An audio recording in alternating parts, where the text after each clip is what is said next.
और भगवान ने कहा कि मन को वश में करने के लिए पार्थ अभ्यास और वैराग्य। अभ्यास है न तो कौन्तेय, वैराग्य न तो गृह। ये अभ्यास आपको करना पड़े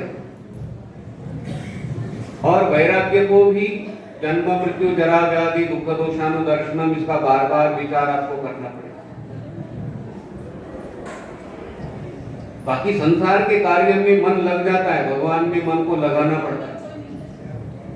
बालक का मन क्रिकेट में है, वॉलीबॉल में है, टीवी में है, मोबाइल में है, लग जाता है। किसी बालक ने अभी शिकायत की कि मेरा मन खेलने में नहीं लगा। किसी बालक की शिकायत नहीं है, ठीक है। जैसे हम शादी विवाह में जाते हैं तो वो भोजन इतना अच्छा बना होता है, किसी की शिकायत होती है आज मेरा मन नहीं कि भोजन करने में, किसी की शिकायत होती है नहीं। विषयों में मन लग जाता है, लेकिन विषयों से मन को हटाने में दिक्कत हो जाती है, इसलिए अभ्यास करना पड़ता है। पानी तो टंकी में से उतर जाता है, लेकिन टंकी में पानी चढ़ाने के लिए मोटर की आवश्यकता है। उसी तरह से कहते हैं मन को भगवान की तरफ लगाने के लिए चाहते हैं, गुरुदेव की आवश्यकता है। कृष्णम वंदे जगत गुरु, और वही प्रभु वही परमात्मा गुरुदेव का रूप धारण करके हमें बोध देते हैं, ज्ञान देते हैं।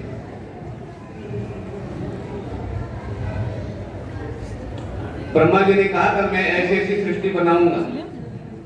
भगवान शिव जी को कहा कि आप ये ले लो, तो भगवान जी ने जो सृष्टि बनाए, प्राणियों को बनाया, तो शिव जी कैसे त्रिशूल हाथ में है और डमरू हाथ में है, गंगा सिर के ऊपर है, ऐसे स्वरूप बनाए।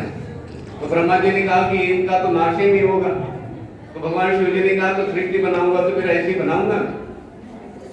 ब्रह्मा जी ने कहा कि नहीं नहीं ऐसी सृष्टि मत बनाओ। शिव पुराण के अंदर में ब्रह्मा जी ने कहा कि मैं सृष्टि को बनाऊंगा जिनका जन्म मृत्यु हो, ठीक है।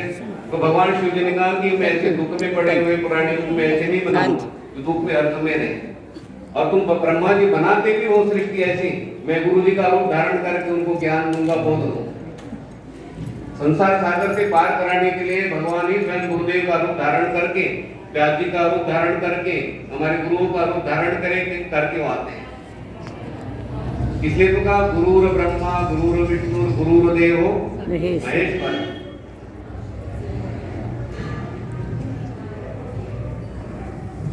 तो विषयों की तरफ मन जाता है तो ये बंधन है। देखो विषय बंधनकारी नहीं है। जो विषयों के साथ आसक्ति हो जाती है, पदार्थों के साथ में आसक्ति हो जाती है, वो आसक्ति बंधनकारी है। मैं और मेरा, मैं बोलने से देखो शरीर अपना नहीं हो सकता है, और मेरा बोलने से पदार्थ अपना नहीं हो सकता। और उस पदार्थ को मन में ले जाने का भी प्रयास करें, मन का भी संबंध नहीं होता है। ये चीज मेरी है, अपने मन के द्वारा मान लिया, आसक्ति कर ली, लेकिन मन के साथ में भी पदार्थों का संबंध नहीं होता। और उस पदार्थों का आप मन के अंदर में भी नहीं ले जा सकते हो। हम कैमरे के द्वारा चित्र लेते हैं तो हम कैमरे के अंदर जाते हैं। फ्रिज का आप चित्र ले लो तो फ्रिज कैमरे के अंदर में जाता है क्या? नहीं जाता, चित्र जाता है। ठीक उसी तरह से कहते हैं भरत राजा ने हिरण के साथ, विषय के साथ आसक्ति कर ली। क्या हिरण भरत राजा के अंदर चला गया? लेकिन हिरण का चित्र चला गया। उस आसक्ति के कारण कहते हैं भरत राजा को कौन सी जन्म में जाना पड़ा? हिरण के जन्म में जाना। लेकिन हिरण साथ में गया क्यों? हिरण साथ में नहीं गए। लेकिन घर को, फ्रिज को, किसी चीज को अपना कितना भी मानो, लेकिन वो अपने को अपना मानता है। आपको अपना मान, क्या मैं आपका हूं ऐसा कहता है? कोई फ्रिज, घड़ी, कोई भी चीज, एक से एक महंगी चीज, कभी सवेरे उठे और आपने कहा, सोने के कड़े ने कहा आपका हूं मैं, फ्रिज ने कहा मैं आपका हूं, घर ने कहा आपका हूं, ऐसा बोलता है वो? बोलता कौन है? हमारे बोलने से क्या अपनी चीज हो सकती है? अपनी चीज हो सकती है? नहीं। लेकिन उन विषयों को देखो, फ्रिज है, एसी है, सारी चीजें हमारे घर में, ये हमें साधना के लिए मदद करते हैं, इनको संभालना है, लेकिन आसक्ति नहीं करना। हमारे से ज्यादा चीजें तो राजा जनक के पास थी। राजा जनक के पास भी राज्य होते हुए भी विदेह मुक्त माने गए, तो हमें राजा जनक बनना है। हमारे घर में गाड़ियां हो, फ्रिज हो, एसी हो, सारी चीजें हो आपके घर में, लेकिन आप कैसे रहो? राजा जनक बनकर आप अलिप्त रहो। वस्तुओं में, पदार्थों में रहते हुए कैसे रहो? आप अलिप्त रहो।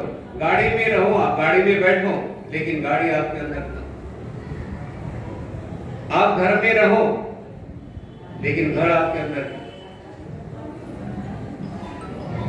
नाव पानी में रहती है, लेकिन नाव में पानी नहीं रहता, और नाव के अंदर में पानी चला भी जाता है।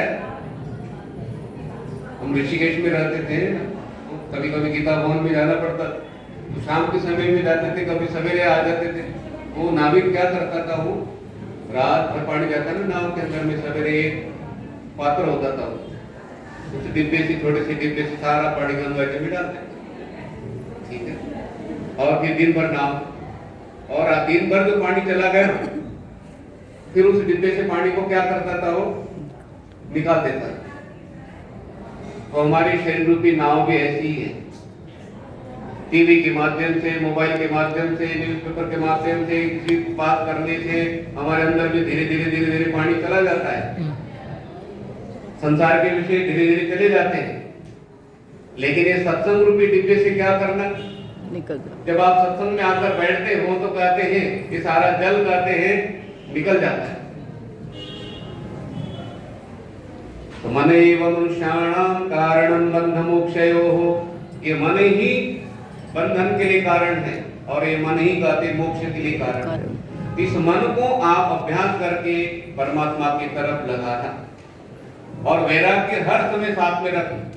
किसी कोई शरीर त्यागता है तो उनकी तरफ देखो आप, ऐसे भी हमें भी शरीर त्यागना पड़ सकता है। ये वृद्धावस्था में भी, हाँ, मैं तो रात को यही विचार करता हूँ, वृद्धावस्था आएगी तो हम कैसे करेंगे सत्संग, कैसे जाएंगे, ठीक है। और तो फटाफट आके यहाँ पर बैठ जाते हैं, लेकिन वो स्वामी जी को ले आओ बुढ़े वृद्धावस्था में, तो लोग इधर से पकड़ रहे, इधर से पकड़ रहे, ऐसे पर यहाँ पर ऊपर लेकर आ रहे। उन चीज देखता हूँ मैं तो, कभी गर्दन गिर रही, माई को सामने दिखाई नहीं पड़ रहा है, उस समय सत्संग कर पाएंगे? बोलो। इसलिए लगता है कि जो समय हमारा साधना में यहाँ पर गया, वो समय अपना है। जो समय साधना में गया वो समय, कभी कभी आधा घंटा, 1 घंटा, 1.5 घंटा सत्संग लेट हो जाता है ना, तो हमें लगता है कि घर में जाकर तो बैठते ही, इतना समय तो अपने आप हो गए ना, नहीं तो अकेले में इतना बैठ सकते कि घर पे आप, जैसे आप यहाँ पर बैठे हो 3 साढ़े 3 घंटे बैठ सकते कि घर नहीं बैठता।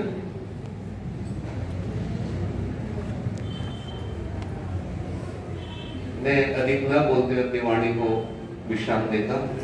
जय श्री कृष्ण, जय श्री कृष्ण, जय श्री कृष्ण, जय श्री कृष्ण, जय श्री कृष्ण, जय श्री कृष्ण, जय श्री कृष्ण।